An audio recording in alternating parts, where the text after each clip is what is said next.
Yes, people, welcome back to another episode of the own YahYah. And on today's episode, let us just talk about this Rasmus Højlund situation with Manchester United. Now, apparently, Rasmus Højlund will be staying at Napoli going forward, as the Italian reigning champions wants to keep the player for a lengthy for the rest of, well, they want a permanent transfer. So in my opinion, Rasmus Højlund disrespecting Manchester United with some of the quotes that he is making is quite disrespectful in my opinion.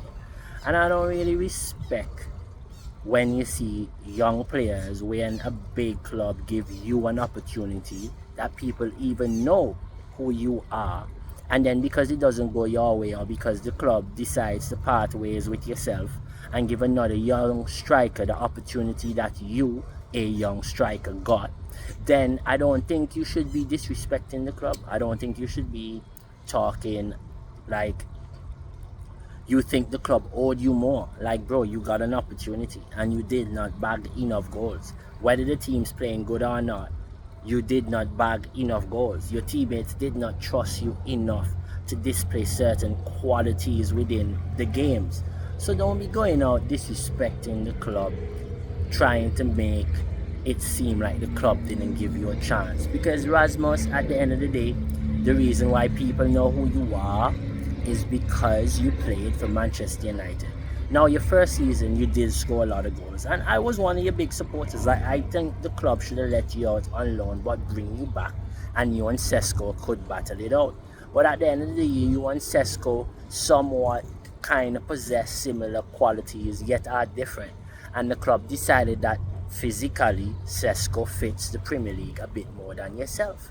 Now, if I am your agent, I'm telling you, bro, you're actually better off at Napoli because you probably can score enough goals to actually compete with some of the best strikers in world football. And yo, let's be honest, at Napoli, it's not like you're bagging 20 goals for the season right now. You're not. So, you're in a smaller league. Scott McTominay had more impact in games last season, playing even as a striker for Napoli sometimes than what you're having right now at Napoli. So if we really have to talk about the impact that you're having at Napoli, you're not really having much of a big impact. Yeah, you're playing games and you're impacting games now and again, but not impacting games every game.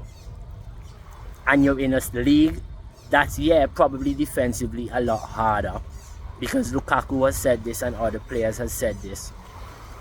But I don't watch Napoli games and think, oh yeah, Rasmus Højlund is the most dangerous player, or they're worried about Rasmus Højlund. Like, they're actually not, because a lot of teams come play with a high line, and if your biggest trait is you running in behind, if your biggest trait is your ability to run the channels, and teams are willing to play high in Italy against you, it shows that a lot of clubs also don't respect your attributes, or maybe respect your clinical way of a striker. And maybe right now you might not be as clinical, and that might develop because the older players get as a striker, I think, and also as a centre back.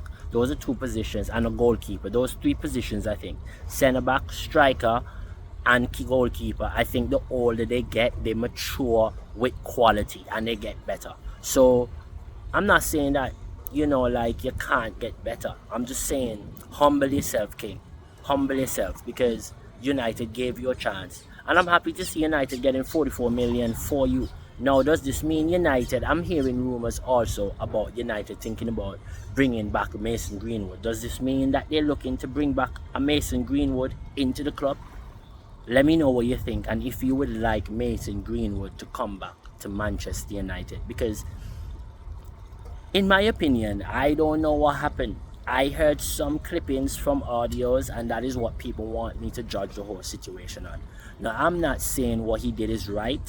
I'm not saying what he did is wrong. All I'm saying is, if I'm supposed to fully stamp him with a sort of label that you guys want me to stamp him with, then that means that I need to also be able to hear all the details that everyone's had, even the Marseille CEO, the Manchester United CEO, that's willing to bring him back, and also Marseille giving him a chance. So are we overreacting about that situation, or are we just being emotional about what we heard and a few clippings? And within that time when all that was happening, the Me Too movement and all these things, like, we just have to be aware that there were also things happening within that time that also could have, made this situation a bit bigger than what it should have been.